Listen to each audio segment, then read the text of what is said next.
This is Metal Mike, and in this episode I talk with the kick-ass drummer of Tungsten and formerly of Yngwie Malmsteen's Rising Force, Anders Johansson. We talk about what it's like playing with his sons in the band Tungsten.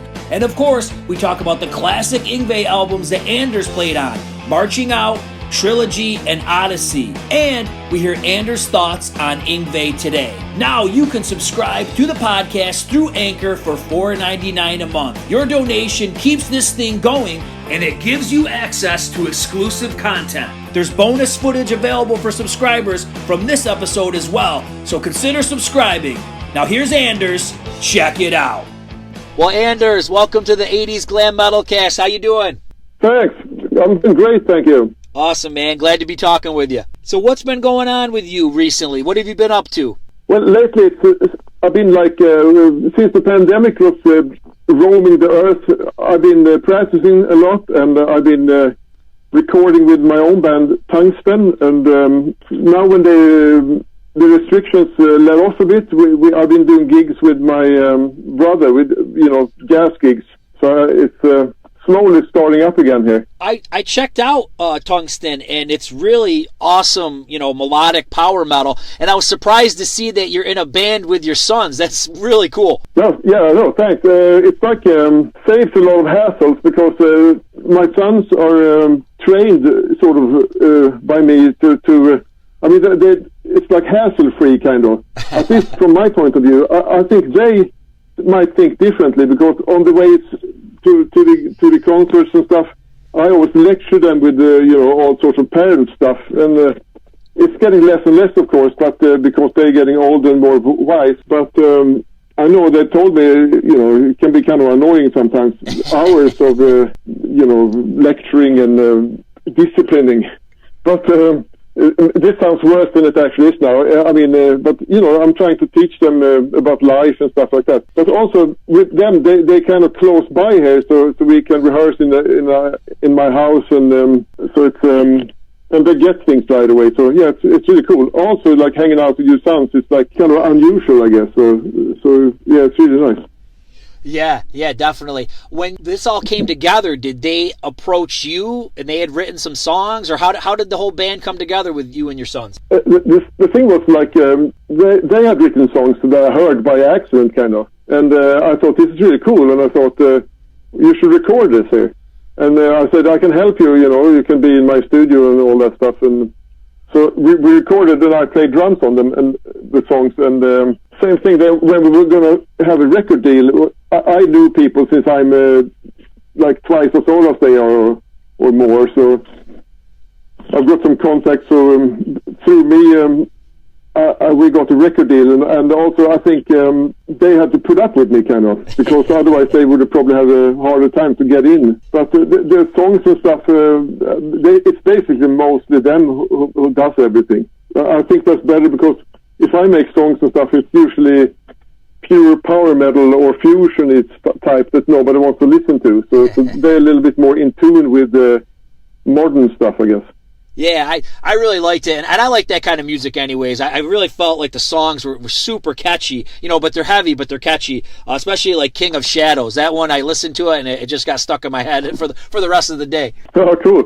That's like a borderline pop almost, but that was the first choice of the record company too. I think it's because of the melodies. Mm-hmm. When we did this, we thought, since there's so many great bands around, it's like thousands and millions almost, it's hard to go out there and compete with all these great musicians and great bands. We thought we had to do it slightly different than everybody else, have some sort of touch that sticks out just a little bit at least.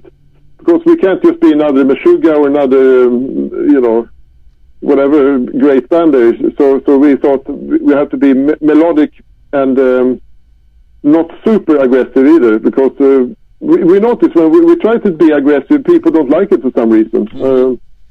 I guess me personally, I would like to be more progressive and aggressive. But it seems like people prefer, like you say, King of Shadows, sort of the things that stick in your head.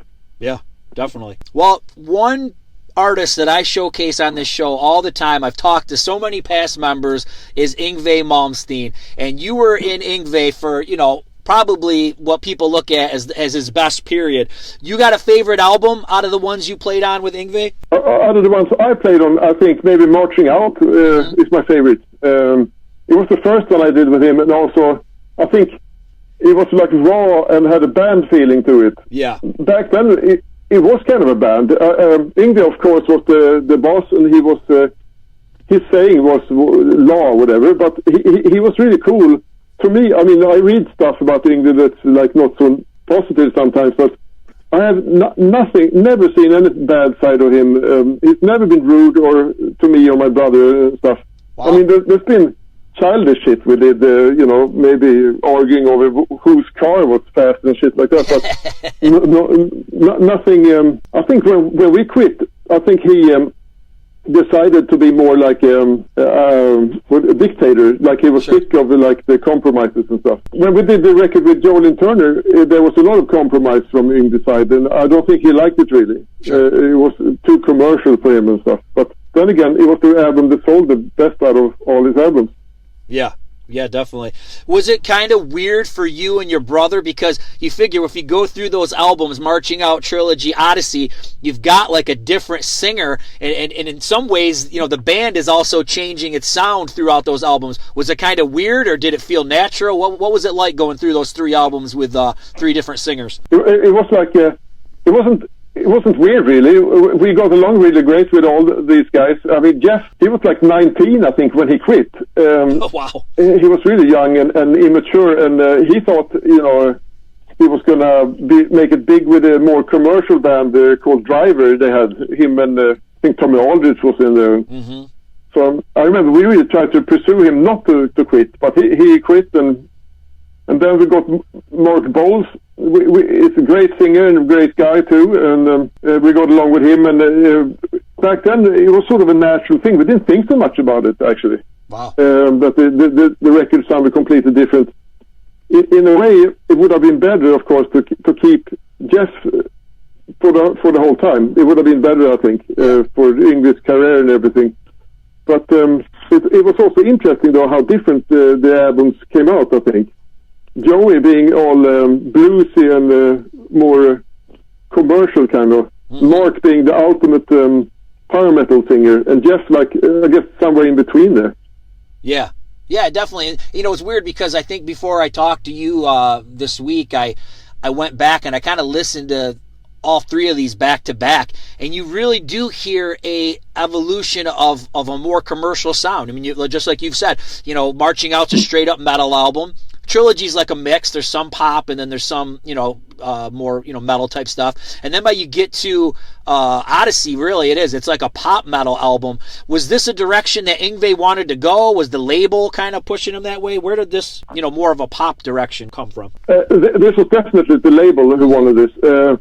Yngwie wanted to be like more like the first album, more progressive and almost fusion type stuff. And the label wanted a new Bon Jovi type of band, and because they wanted to make money and stuff, and they thought maybe a Van Halen, Bon Jovi sort of style.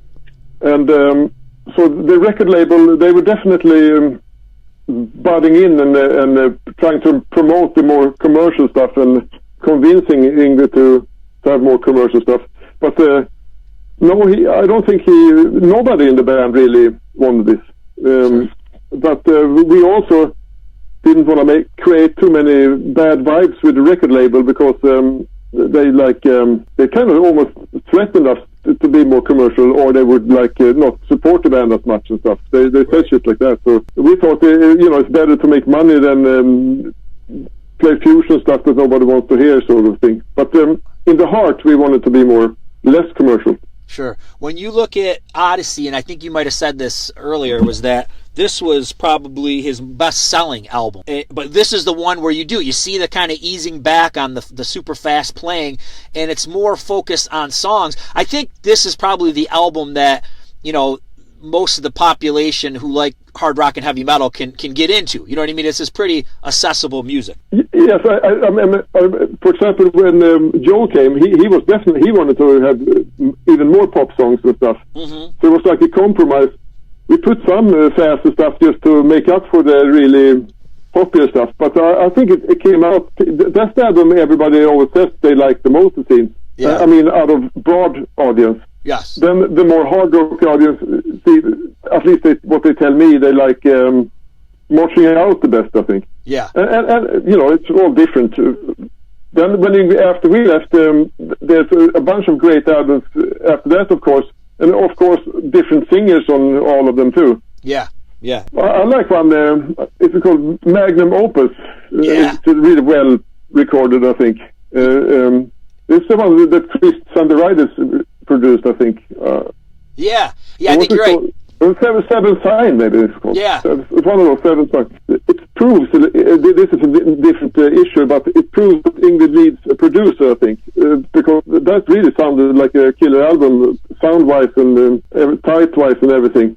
Now when you hear Yngwie sometimes, he doesn't seem to have anybody except himself everywhere, you know, in every position, which is difficult. You need somebody to bounce ideas off, of course. Yeah, I agree. You know, a lot of people, and I'll be honest, even myself, I've been critical of him taking over the vocal spot because I feel like it's hard because, you know, we've just talked about 3 amazing singers, you know, Joe Lynn, Mark Bowles and Jeff Scott Soto. And not that Yngwie is a horrible singer, it's just when you're used to that caliber of a vocalist, you know what I mean? It's hard when you go backwards and say, oh, okay, now he's going to sing. And you're right, it doesn't bring in a different lyric direction. He doesn't bring in a producer. So you kind of get a one-sided project, you know what I mean? Yeah.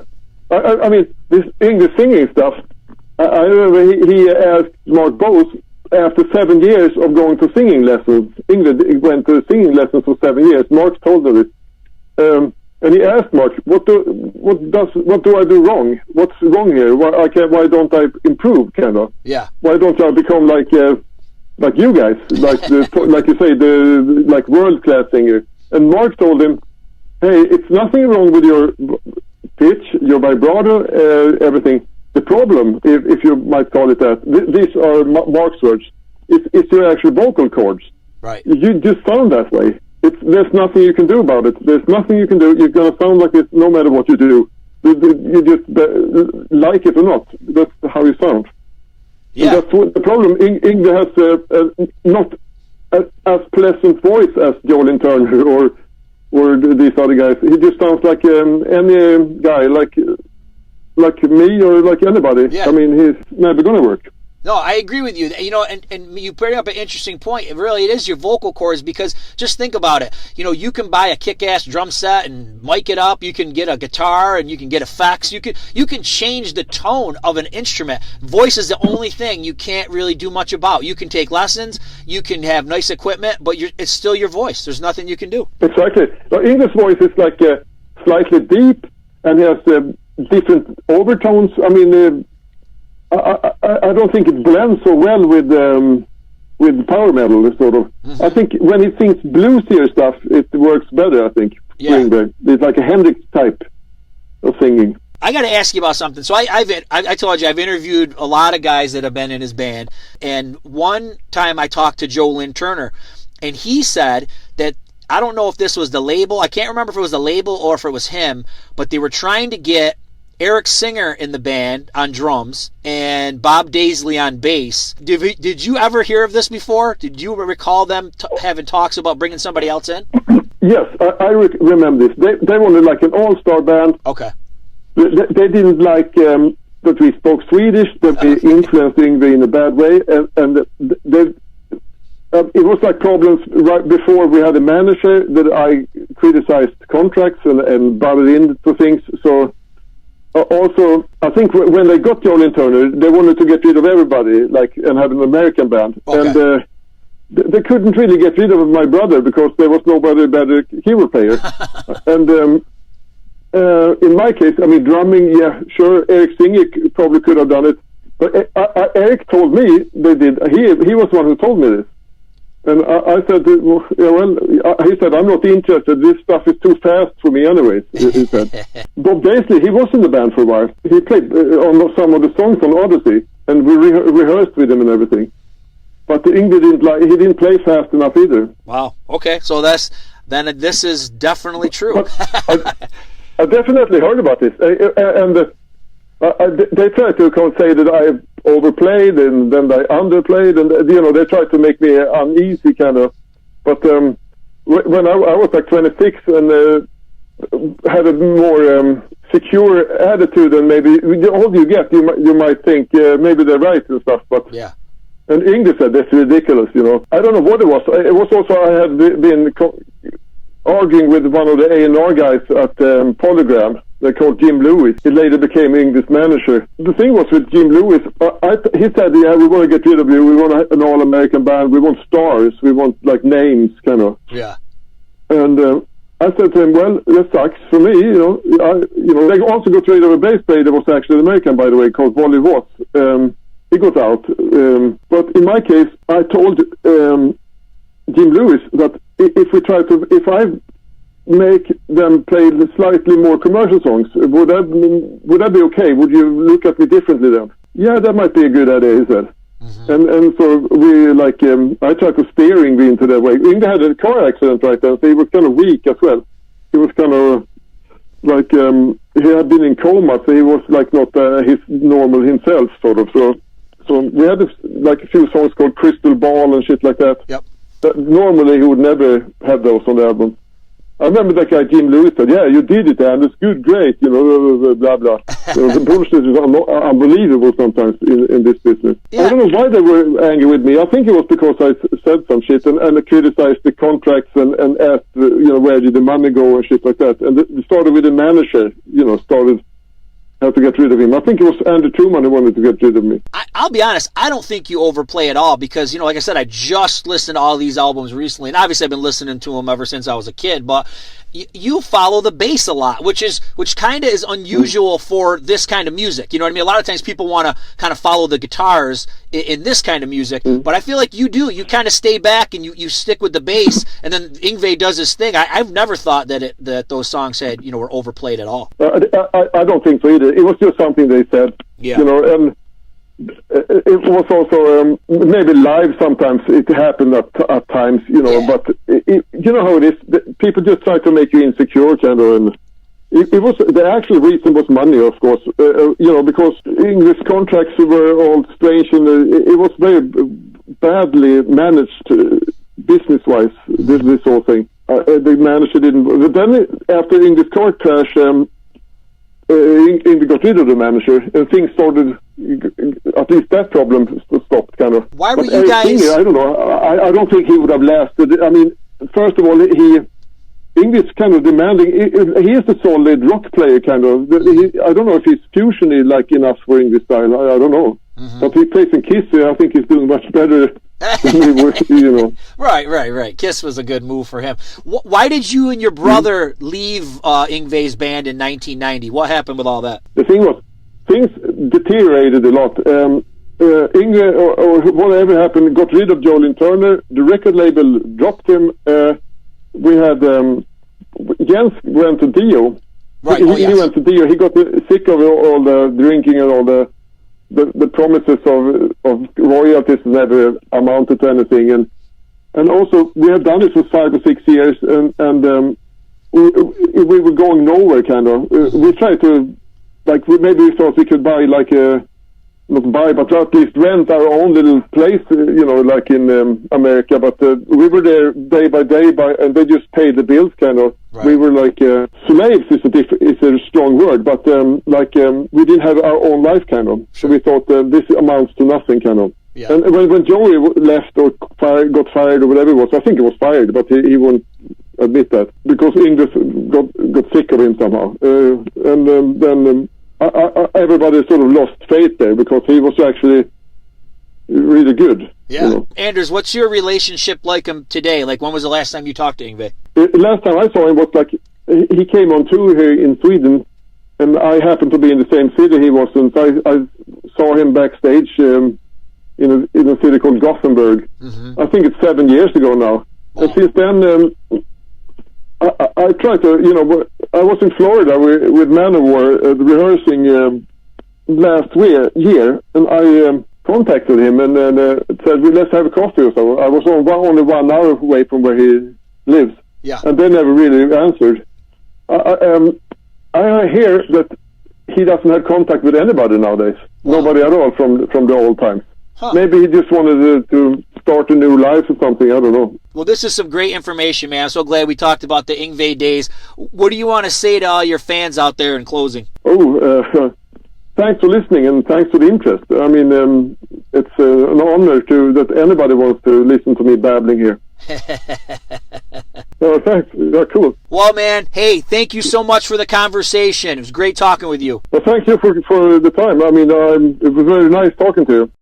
What a cool guy. That was great talking with Anders. Once again, subscribe to the 80's Glam Metalcast through Anchor. The link is in the description below. And as always, give us a like and a subscribe on YouTube. You know what you gotta do now, right? You know what you do? You gotta rock on!